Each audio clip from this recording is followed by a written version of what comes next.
నిజంగా కడియం శ్రీహరి గారు పోయిన తర్వాత పార్టీలో జోష్ ఎక్కువ కనబడతా ఉంది, నాకు కసి ఎక్కువ కనబడతా ఉంది. ఆనాడు స్టేషన్ గన్పూర్ ఉప ఎన్నికల్లో నేను పనిచేసినప్పుడు ఎంత ఉత్సాహం కనబడ్డదో ఇలా మీ అందరిలో కూడా ఇలా పార్టీకి ద్రోహం చేసిండు. ఈ పార్టీకి ద్రోహం చేసిన కడియం శ్రీహరి గారికి గట్టిగా గుణపాఠం చెప్పాలనే కసి ఇలా ప్రతి కార్యకర్తలో కూడా కనబడతా ఉంది. ఎందుకంటే ఆయన గారు టికెట్ తీసుకొని మా అందరితో సమావేశాలు పెట్టించి మరి చివరి క్షణంలో ఇలా పార్టీ మారడం అంటే దాన్ని ఏమంటారు? ద్రోహమా కాదా? ఇలాంటి ద్రోహం చేసిన వాళ్లకు గుణపాఠం చెప్పాలనా వద్దా? ఎందుకంటే ఆయన టికెట్ అడిగి తన కుమార్తెకు తీసుకొని నువ్వు పార్టీని ఇలా చివరి నిమిషంలో నువ్వు పార్టీ మారడం అంటే మా కార్యకర్తల మనోస్థైర్యాన్ని దెబ్బతీయడం, పార్టీని అవమానపరచడం.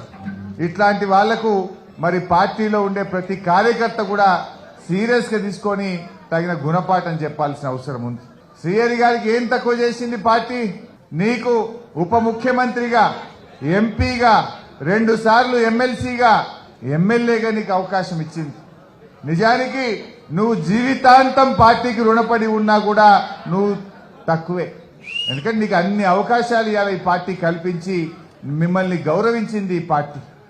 నువ్వే మాట్లాడినావు చాలా సందర్భాల్లో, నేను పార్టీ మారేదే లేదు, నేను ఈ పార్టీలోనే ఉంటా అని ఎన్నిసార్లు ఇవాళ శ్రీహరి గారు చెప్పిండ్రు.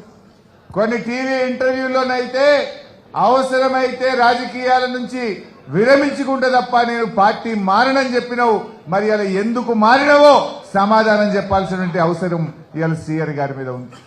నిజంగా నీకు నీతి నిజాయితీ ఉంటే మీరెప్పుడు రాజకీయ విలువల గురించి మాట్లాడతారు, నైతిక విలువల గురించి మాట్లాడతారు. మీరు మాట్లాడే మాటల్లో నిజం ఉంటే ఈ పార్టీ ద్వారా వచ్చిన ఎమ్మెల్యే పదవికి తక్షణమే రాజీనామా చేయాలని చెప్పి నేను డిమాండ్ చేస్తా ఉన్నా. నైతిక విలువలు అనేటువంటివి ఉంటే, మీరు మాట్లాడే మాటల్లో నిజం ఉంటే ముందు పార్టీ ద్వారా వచ్చిన పదవికి రాజీనామా చేయండి. నువ్వు ఈ పార్టీ ద్వారా వచ్చిన పదవి పట్టుకొని అసలు మీరు ఈ వయసులో ఎట్లా కండువా కప్పుకుంటారో నేను అడుగుతా ఉన్నా. మీ అందరికి బాగానే తెలుసు, అసెంబ్లీలో మాట్లాడిండు, బయట మాట్లాడిండు శ్రీహరి గారు. మన తెలంగాణ భవన్ లో పార్లమెంటరీ పార్టీ మీటింగ్ లో కూడా మీరు అందరు విన్నారు. ఏమన్నాడు?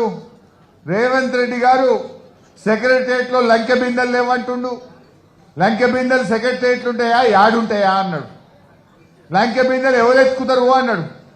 అర్ధరాత్రి పూట దొంగలు లంకె బిందెలు ఎత్తుకుతారు, రేవంత్ రెడ్డికి అలవాటు ఉన్నట్టున్నది అని మాట్లాడిండా లేదా శ్రీహరి గారు? మరి ఇలా ఎవరితో కండువా కప్పించుకున్నాడు? ఎవరితో కప్పించుకున్నాడు? నువ్వే అంటివి లంకె బిందెలు దొంగ రాత్రిపూట దొంగలు ఎత్తుకుతారు, రేవంత్ రెడ్డికి అలవాటు ఉందట్టంటివి, పోయి గాయనతోనే కండువా కప్పించుకుంటేవి. గింత దిగజారుతనం అవసరమా రాజకీయాల్లో? ఇంత విలువలు పోయి పదవులు అవసరమా ఒక మనిషికి? ఇలా దయచేసి ఆలోచించాల్సినటువంటి అవసరం ఉంది.